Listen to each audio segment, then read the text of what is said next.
Hello and welcome to a new episode of Do Something Everyday 2.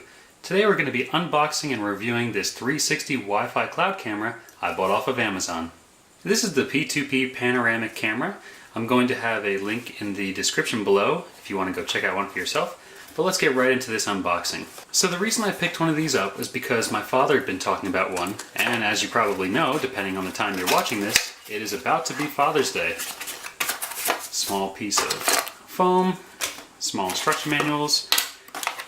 We're going to figure out what everything else is inside here. Looks like a USB charger cable, a couple screws for mounting, more styrofoam.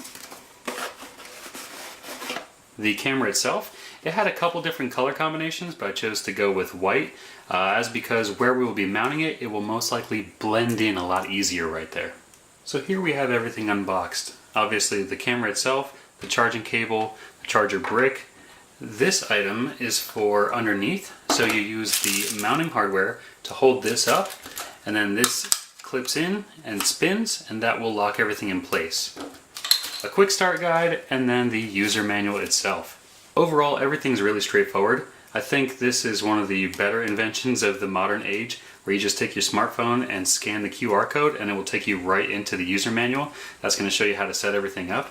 Or you can follow the old school paper instructions. So let's get started.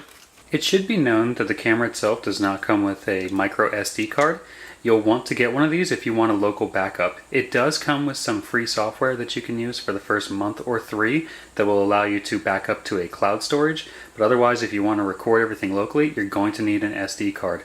Now, this is only a 2 GB, so it's not going to get us a whole bunch of time, but it's what we had laying around the house. I'm going to take my memory card and plug it into the side of the camera. Make sure it's fully engaged. Next, we're going to follow the installation instructions along with downloading the app. We'll check back in when we've got it mounted up. Yeah,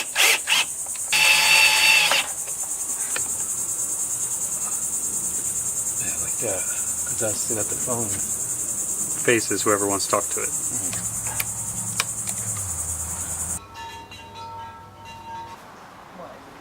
See the doors? Oh, it's really cool. Now, see what we can see about the doors. See the living room doors.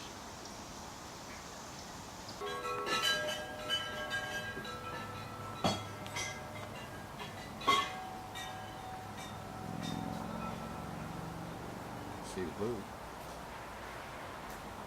We'll zoom in on the boot.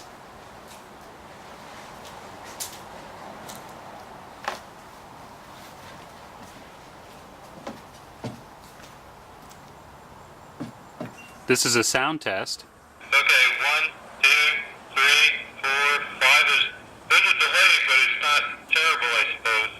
No, you sound pretty clear from over here. Walking, walking, walking, walking. Can you still hear me now?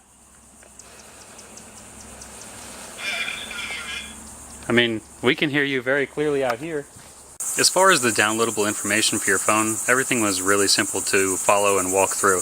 Basically, create an email, create a login, password, things like that, and then you should be able to see this on your own network.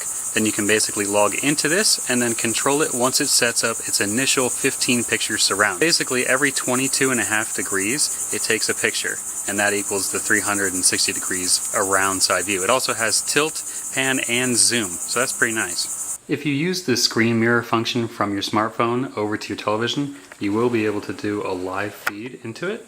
It does have a bit of blurriness, but we believe that's due to the internet connection and not actually the camera. If you wouldn't mind panning a little bit over to the right.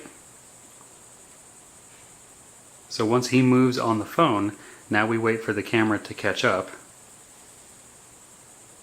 And now we can see everything off to the right. What I would suggest is if you're going to use this for security reasons, you're going to want to leave it pointed at your doors as much as possible, and then when you want to look around the house, make sure to return back to the doors before exiting the app. The only thing left to do now is wait for nightfall so we can see what the camera looks like at night. It's a few hours later.